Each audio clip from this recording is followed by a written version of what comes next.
It's one of the lesser-known holidays in Jewish tradition, but Tu B'Shvat celebrates like no other the fruits and grains of the Holy Land.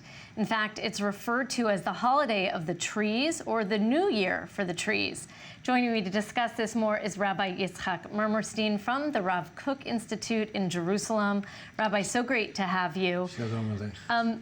This holiday, not many people even know about this holiday, but the Kabbalists felt this was really a kind of central holiday. Why? Well, the history of it is such that the day itself, halachically, is the day that's already from the beginning of, from the land of Israel time, the day that we mark the difference point between the fruit of this tree, of this year, and the fruit of the past year, and that are given to tithing and to the Meiser system, so that the land of Israel, so we know where that goes.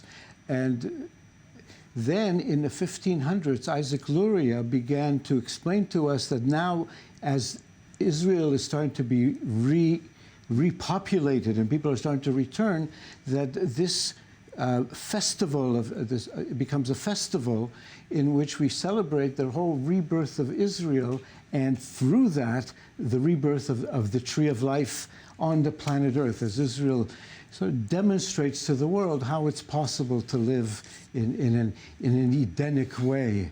Right, so a kind of paradigm there between the kind of planting and birth of Israel and the New Year of trees. That symbol, though, the tree of life, it's in Genesis. Why is it so? And even the Torah is referred to as the tree of life, right? The Old Testament. Yeah. Why? That is the basic story of the Torah and of our lives, that we were given this creation in which we could live with the tree of life without even death. But then we made certain choices that got us messed up. But the beginning and the end point of creation is that we can eat from the tree of life and really live in the way the divine intended for us to live, in complete good in every realm. And so in the Garden of Eden. The planet Earth is the Garden of Eden. It's not a place out there. We're in it. It's for us to transform it into that. And we have the power to do it. And Tu B'Shvat says we concede the activities to bring that about. And Rav Kook said very specifically that the return of the Zionistic return to Israel and the return to our language and our land and the agriculture of the land is the beginning of the rebirth of the tree of life. But he said in Israel it's going to grow larger, and the tree of life in Israel is going to include the physical realm of the agricultural and the emotional realm to create a society based on love, and the intellectual realm that Israel will come to understand that we're in one universe, and the spiritual realm that we're here to be vessels of divine ideals. We think of the Seder, which is the festive meal that happens on Passover, but there is a kind of Seder that is played out, celebrated during this holiday. Tell us a little bit about that. Well, that was Isaac Luria in Tzfat brought that into being. He said that we're here to the journey of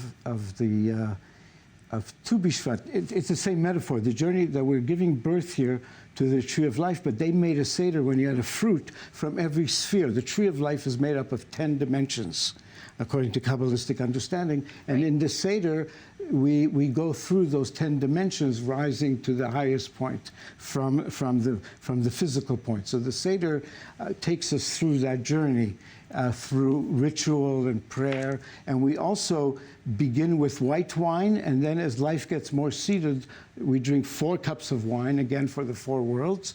But they go from white to the 4th cup being all completely red, a tiny bit of white. So it's the sort of the fulfillment of life being and the fruits, designed. The actual fruits that we eat, children are often quizzed here. What are the fruits that we eat on this holiday? So what are they? Well, we have dates? They're the dates, olives. Well, the fruits are the 7 fruits of the land of Israel. The 7 fruits. Is the basic beginning point. But in Lurianic work, there's some system where they have 49 different fruits. Right, to talk about the 49 levels of spirituality. Yeah. We're going to have to leave it there, Rav Marmerstein. Thank you so much. Interesting you. stuff. All right, we're going to take a short break, but don't go anywhere. We have so much more coming up for you here on the Holy Land Uncovered. Stay with us.